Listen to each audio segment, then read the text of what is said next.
Sahabat setia Gowor yang dikasih Tuhan, Shalom. Hari ini adalah Senin 25 November 2024. Kita mengawali pekan ini dengan penuh rasa syukur dan kita mau katakan I love Monday.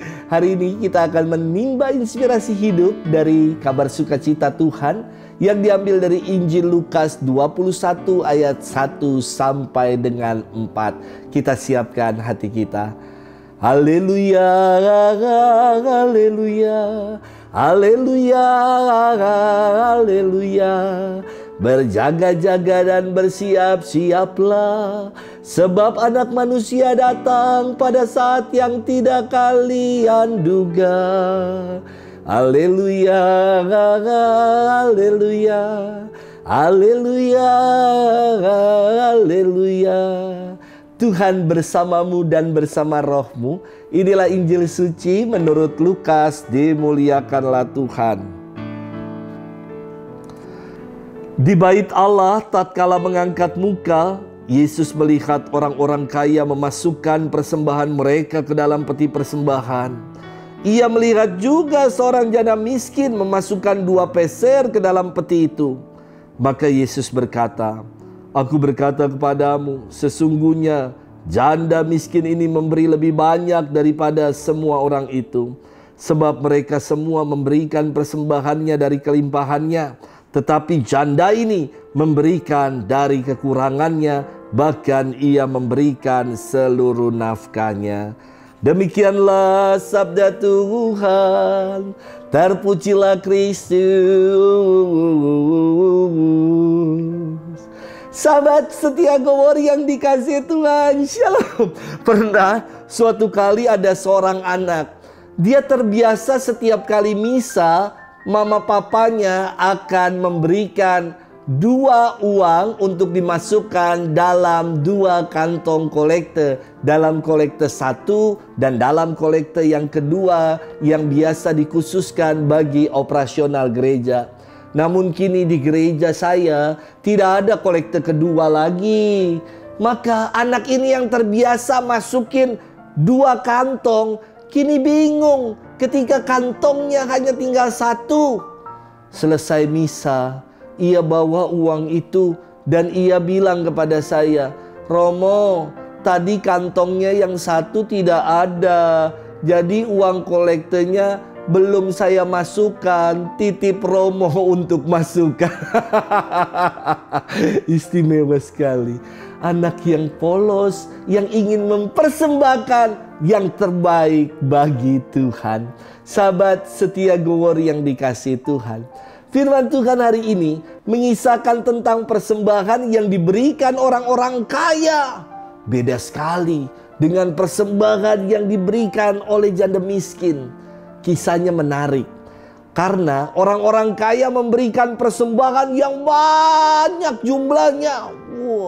Sementara orang miskin, si janda miskin ini hanya memberikan 2 peser yang nilainya 1 duit ke dalam kotak persembahan.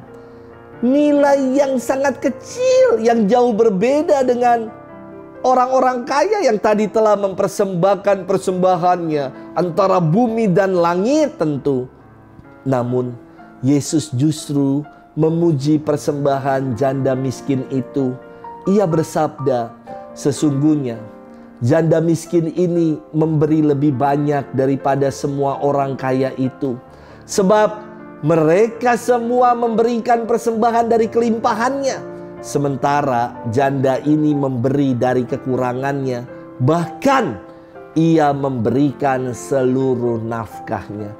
Seluruh nafkahnya hari itu dipersembahkan bagi Tuhan. Ingin mengatakan bahwa janda ini sungguh mempercayakan hidupnya pada penyelenggaraan Tuhan semata.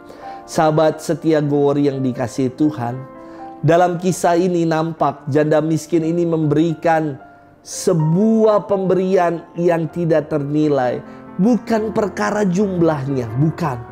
Melainkan karena seluruh dirinya, seluruh nafkahnya hari itu ia mau persembahkan bagi Tuhan seutuhnya.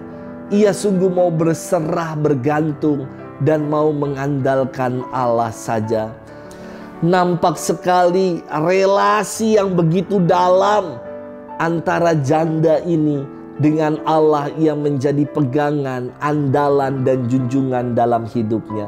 Beda dengan orang-orang kaya yang memberi dari kelimpahan dan kelebihannya. Mereka memberi dari sisa-sisa nafkah mereka. Dari yang lebih ada kelebihan dari nafkah mereka, itulah yang diberikan bagi Tuhan. Sedangkan si janda miskin, seluruh nafkahnya ia berikan bagi Tuhan, ia persembahkan bagi Tuhan. Maka saya pernah menyaksikan sebuah kesaksian yang mengatakan, dulu waktu orang berpenghasilan 1 juta rupiah, 0,6 1 juta ketika memberi persembahan 10%, persepuluhan itu kan 10%. Di gereja Katolik nggak ada persepuluhan.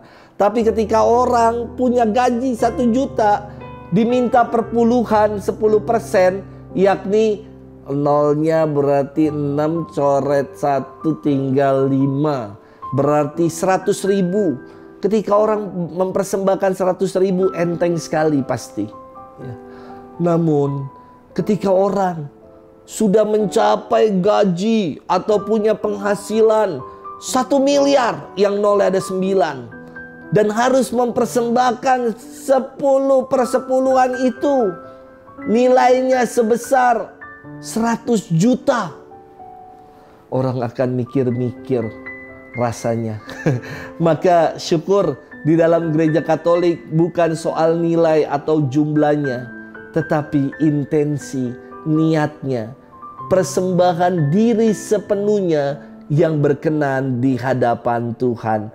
Melalui firman Tuhan hari ini menjadi jelas apa yang dikatakan dalam pepatah Latin, non multa sed multum. Bukan soal jumlahnya berapa, tetapi kualitasnya, mutunya yang mau diberikan. Semoga kita mau mempersembahkan persembahan yang terbaik bagi Tuhan. Selamat bermenung. Tuhan memberkati kita selalu. Dalam nama Bapa dan Putra dan Roh Kudus. Amin.